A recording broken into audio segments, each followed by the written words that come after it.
Sir, Thoogudeepa Srinivas ಅವರಂತ ಅಂದರೆ ಒಂದು ರೀತಿ ಶಿಸ್ತಿನ ಸಿಪಾಯಿ. ಅವರ ಒಂದು ಗುಣಗಳ ಬಗ್ಗೆ, ಒಳ್ಳೆ ವ್ಯಕ್ತಿತ್ವದ ಬಗ್ಗೆ ಸಾಕಷ್ಟು ಜನ ಹೇಳಿರುವಂಥದ್ದು ಇಂಡಸ್ಟ್ರಿಯಲ್ಲಿ. ಸೊ ಅಂಥವರ ಮಗ ಯಾಕೆ ಈ ರೀತಿ ಆದರು ಅನ್ನೋ ಒಂದು ಪ್ರಶ್ನೆ ಕೂಡ ಎಲ್ಲರಲ್ಲೂ ಕಾಡ್ತಿರುವಂಥದ್ದು. ಸೊ ಅದ್ರ ಬಗ್ಗೆ ಹೇಳೋದಾದರೆ ಸರ್, ಅಂದರೆ ತುಂಬ ಸ್ಟ್ರಿಕ್ಟಾಗಿ ಮಗನನ್ನು ಬೆಳೆಸಿದ್ರು ತೂಗುದೀಪ ಶ್ರೀನಿವಾಸ್ ಅವರು ಅಂತ ಕೂಡ ಕೇಳ್ಪಟ್ಟಿದ್ದೀನಿ. ಅದೇ ನಮ್ಮ ತೂಗುದೀಪ ಶ್ರೀನಿವಾಸ್ ಅವರು ನಾವು ಶೂಟಿಂಗ್ ಮುಗಿದ ತಕ್ಷಣ ನಾವು ಹೋಟೆಲ್ ಕುಂದಾಪುರದಲ್ಲಿ ಶೂಟಿಂಗ್ ಮಾಡ್ತಾಯಿದ್ವಿ. ಶೂಟಿಂಗ್ ಮುಗಿದ ತಕ್ಷಣ ಫಸ್ಟ್ ಬಂದು ಅವ್ರ ರೂಮಲ್ಲಿ ಸೇರಿಕೊಂಡ್ರೆ ನೆಕ್ಸ್ಟ್ ಡೇ ಬೆಳಿಗ್ಗೆ ನಮಗೆ ಶೂಟಿಂಗ್ ಸ್ಪಾಟ್ಗೆ ಬರೋರು.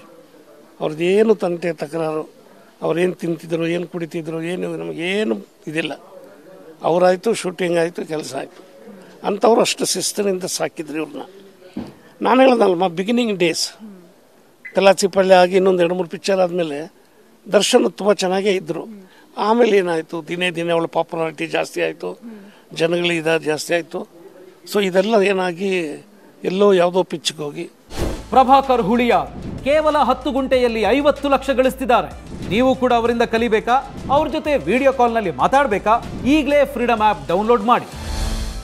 ಅವರು ಒಂದು ಸರ್ಕಲ್ ವಾತಾವರಣ, ಅವ್ರನ್ನ ಉರಿದುಂಬಿಸಿ ಏನೋ ಮಾಡಿ, ಏನೋ ಮಾಡೋಕ್ಕೋಗಿ ಏನೋ ಆಗಿ ಇವತ್ತು ಅನುಭವಿಸ್ತಾ ಇರೋದು ಎಲ್ರಿಗೂ ನೋವು. ಬಟ್ ಆ ರೀತಿ ಮಾಡಿಕೊಡ್ದಾಗಿತ್ತು ಅಂತಲೂ ಅನಿಸುತ್ತೆ. ಮಾಡಿಬಿಟ್ಟ, ಏನು ಮಾಡೋದು, ವಿಧಿ ಇಲ್ಲ. ಈಗ ನಾಳೆ ಕೋರ್ಟ್ ಏನು ಡಿಸೈಡ್ ಮಾಡುತ್ತೋ ಅನುಭವಿಸ್ಲೇಬೇಕು. ಕೋರ್ಟಿನ ಮುಂದೆ ಯಾರು ಏನು ಮಾಡೋಕ್ಕಾಗಲ್ಲ. ನ್ಯಾಯ ಎಲ್ರಿಗೂ ಒಂದೇ. ನಾವು ದೇವರಲ್ಲಿ ಬೇಡ್ಕೊಳ್ಳೋದು ಅದೇ, ಒಳ್ಳೆ ಕೊಡಪ್ಪ, ಅವನ ಜೈಲಲ್ಲಿದ್ದರೂ ಅವನ ಮನಸ್ಸಿಗೆ ನೆಮ್ಮದಿ ಶಾಂತಿ ಕೊಡಪ್ಪ, ಏನು ಮಾಡೋಕ್ಕಾಗಲ್ಲ ಅಂತ ನಾವು ಭಾವಿಸ್ತೀವಿ. ಸರ್, ಮಂಡ್ಯ ಅಯ್ಯ ಸಿನಿಮಾದಲ್ಲಿ ಕೂಡ ನೀವು ಕೆಲಸ ಮಾಡಿರುವಂಥದ್ದು. ಅಷ್ಟರಲ್ಲ ಆಲ್ರೆಡಿ ದರ್ಶನ್ ಅವರು ಸ್ಟಾರ್ ಪಟ್ಟಕ್ಕೆ ಏರ್ತಾ ಇದ್ರು. ಸೊ ಅವಾಗ ಏನಾದರೂ ಚೇಂಜಸ್ ಕಾಣಿಸ್ತಾ ಅವರಲ್ಲಿ? ಅದೇ ರೀತಿ ಇದ್ರ ಅಂತ?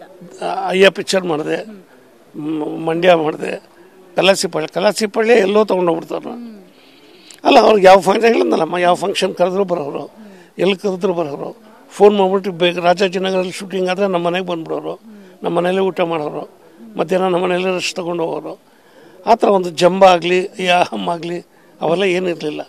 ಈ ಬೆಳೀತಾ ಬೆಳೀತಾ ಬೆಳೀತಾ ಅವ್ರಿಗೆ ಯಾವುದೋ ಮಟ್ಟಕ್ಕೆ ಹೋದ್ರಲ್ಲಮ್ಮ, ಅಲ್ಲಿಂದ ಅವ್ರಿಗೇನಾಯಿತು ಏನೋ ಗೊತ್ತಿಲ್ಲ, ಈ ಥರ ಆಗಿದೆ. ಪಾಪ ಈಗ ಅನುಭವಿಸ್ತಿದ್ದಾರೆ. ನಮಗೂ ನೋವಾಗುತ್ತೆ. ಹೇಳ್ಕೊಳ್ಳೋಕ್ಕಾಗದಿರೋ ಸಂಕಟ, ನುಂಗ್ಲಾರದ್ದು ತುತ್ತಾಗಿದೆ. ಏನು ಮಾಡೋದು ನೋಡಬೇಕು. ನಾಳೆನೋ ನಾಡಿದ್ದು ಕೋರ್ಟಲ್ಲಿ ಏನು ಡಿಸೈಡ್ ಆಗುತ್ತೋ ನೋಡಿ. ನಾನು ಹೋದ ಸಲ ಇದಾದ್ರೆ ಬೆಳಿಗ್ಗೆ ದೇವ್ರು ಬೇಡ್ಕೊಂಡೆ, ಒಳ್ಳೇದು ಮಾಡಪ್ಪ.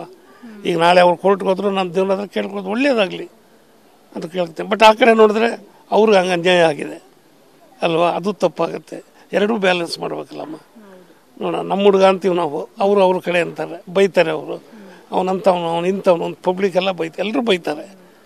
ಬಟ್ ನಾನು ಬೈತೀನಿ, ಆ ಥರ ಮಾಡಿದ ತಪ್ಪು. ಬಟ್ ಏನು ಮಾಡ್ತೀರಮ್ಮ, ವಿಧಿ. ನಾವು ಒಂದೊಂದ್ಸಲ ಏನೂ ಮಾಡೋಕ್ಕಾಗಲ್ಲ. ಏನೋ ಮಾಡೋಕ್ಕೋಗಿ ಏನೋ ಆಗಿ ಆಮೇಲೆ ಅನುಭವಿಸ್ತೀವಿ.